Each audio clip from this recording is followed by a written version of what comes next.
Hi there. Are you on the fence about whether to rent or buy your next home? Let's break down the pros and cons. Hi, my name is Ali. I'm the co-owner of Home and Capital Realty, and we've been committed to helping clients buy and sell homes for over a decade, delivering expert guidance and exceptional results every step of the way. And here is what you will need to know about rent versus own. Which one is better for you? All right, first up, flexibility. So renting is going to give you more freedom to move when you need to. If you are in a profession that may require you to relocate often, or if you feel like you may need to upsize or downsize more frequent than not, renting is definitely the way to go. All you have to do is give proper written notice.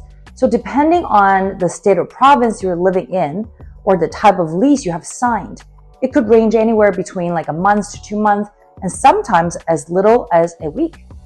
On the other hand, if you own a home and need to move frequently, so the selling and buying process can take a lot longer.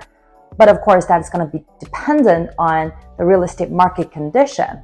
But at the very least, there's going to be a lot more costs involved, such as, real estate commission cost or land transfer tax, if that applies to your area, staging fees, advertising fees. I'm not going to list everything here, but you get the idea. So owning a home really ties you down to one spot. So the question you need to ask yourself is, how flexible do you need your living arrangement to be? Upfront cost. Owning a home involves significantly higher upfront cost compared to renting simply because it requires a down payment, usually at least 5 to 20% of the home purchase price in most markets, which can be like tens and sometimes even hundreds of thousands of dollars. So beyond the down payment, buyer also need to come up with land transfer tax, legal fees, appraisal fees, and sometimes mortgage default insurance or CMHC if you are in Canada. Renting, on the other hand, usually requires just the first and last month's rent as a deposit. So the barrier to entry is significantly lower, which makes renting far more accessible and appealing for a lot of people. Financial benefit. So owning a home can be more financially beneficial than renting because it will allow you to build equity over time, essentially turning your monthly payment into a savings and sometimes even investment account rather than expense. So when you pay a mortgage, part of that money goes towards owning more of your home, which is the principal portion, rather than simply paying a landlord, which is considered like the saving portion of owning a home. And on top of that, over time, since real estate value tend to rise, and here I have to stress that it would really depend on how long you tend to own the property. If you hold on to the home for long enough, for long term, the value should appreciate significantly, and that will increase your net worth. And that will be the investment portion of owning a home. Ongoing expense.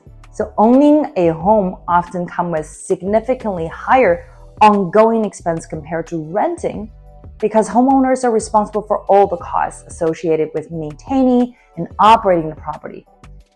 So things like property tax, which in Canada can range from hundreds or sometimes to thousands of dollars annually, depending on your location, and home insurance, which typically is more expensive than the tenant insurance. And then you also have maintenance costs, like fixing a leaky roof, replacing appliances, or landscape. So repairs often are very unpredictable.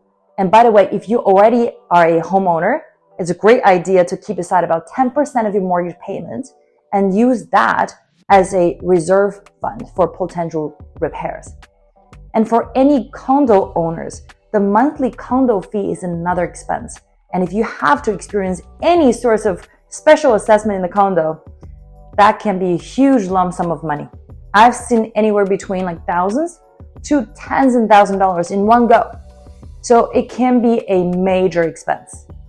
On the other hand, the renters don't have to worry about it. All you need to worry about as a renter is your rent, tenant insurance, utilities, internet. And even with internet, there are more and more buildings especially newer buildings, in Ontario, Canada, where they have set up a bulk agreement with the internet provider. And this is usually included as a part of the condo fee, which will be the homeowner's responsibility. So all of this being said, renting is much more predictable and budget-friendly in terms of ongoing costs. So you got to ask yourself, what are your goals? Do you see yourself settling long-term, or do you need to have the flexibility, I should say, to move? Drop a comment below if you have any questions or if you want to share your personal opinions.